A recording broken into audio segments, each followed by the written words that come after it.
ఇప్పుడే కొన్ని ఛానల్స్ అన్నీ కూడా చూస్తున్నప్పుడు వాస్తవానికి స్పందించకూడదని చెప్పి అనుకున్నప్పటికీ కొన్ని ఎల్లో మీడియా ఛానల్స్ అన్నీ కూడా ఏదో గొప్ప విజయం సాధించాం, చంద్రబాబు నాయుడు గారికి ఏదో ఊరట కలిగింది,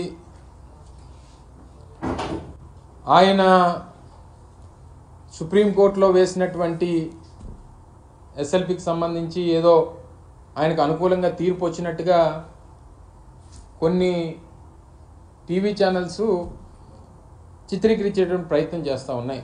ఇది నాకు ఏ రకంగా అనిపించిందంటే 2019లో చంద్రబాబు నాయుడు గారు గెలిచినటువంటి 23 సీట్లని గొప్ప విజయంగా భావించి చూపిస్తే ఏ రకంగా ఉంటుందో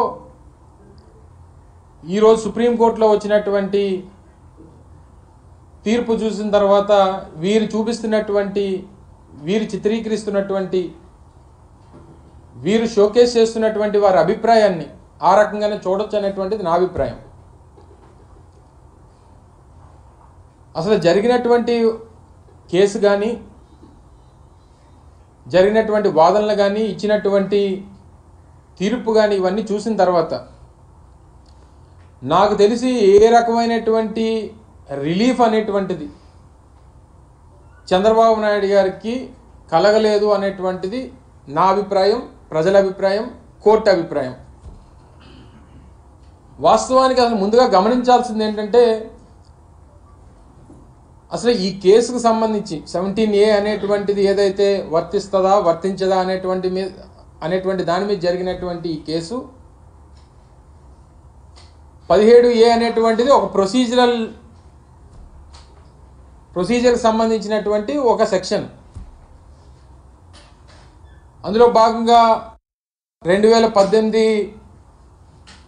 చివరిలో ఇచ్చినటువంటి సెక్షన్ ఏదైతే అమల్లోకి వచ్చిందో, స్కిల్ స్కామ్ అనేటువంటిది 2015 నుంచి 2018 మొదటి అంకంలోనే అప్పుడు ఉన్నటువంటి కేసు రిజిస్టర్ చేయాలని చెప్పి రావడం, ఇవన్నీ సెక్షన్ అమలుకు రాకముందు వచ్చినటువంటిది కాబట్టి ఇది వర్తించదు అనేటువంటిది సిఐడికి సంబంధించి కానీ లేదా ఇన్వెస్టిగేషన్ ఏజెన్సీకి సంబంధించినటువంటి వాదన. సో ఈ క్రమంలో చంద్రబాబు నాయుడు గారు కానీ, వారి పార్టీ కానీ, వారికి సంబంధించినటువంటి మనుషులు కానీ, లేదా వారి తరఫున లాయర్లు కానీ ఈ రోజు వరకు ఎక్కడా అసలు మేము తప్పు చేయలేదనేటువంటి మాట ఎక్కడా మాట్లాడట్లేదు. పోనీ వేసినటువంటి కేసు కూడా అసలు ఈ కేసుకి మాకు సంబంధం లేదని కానీ, లేదా నేను అవినీతికి పాల్పడలేదని కానీ, ఈ 360 కోట్లు 350 కోట్లకు సంబంధించినటువంటి ప్రజాధనాన్ని, ప్రభుత్వ ధనాన్ని నేను దోచుకోలేదని కానీ ఎక్కడా కూడా ఈ వాదనలో కానీ వారు చెప్పేటువంటి సమాధానంలో కానీ లేదు. మీరు గవర్నర్కి చెప్పలేదనో, స్పీకర్కి చెప్పలేదనో, ఏదైతే చట్టం 17A చెప్తుందో దాన్ని ప్రొసీజర్గా ఫాలో కాలేదు కాబట్టి దీన్ని స్క్వాష్ చేయండి అనేటువంటిది వారు కోరుతూ ఉన్నారు.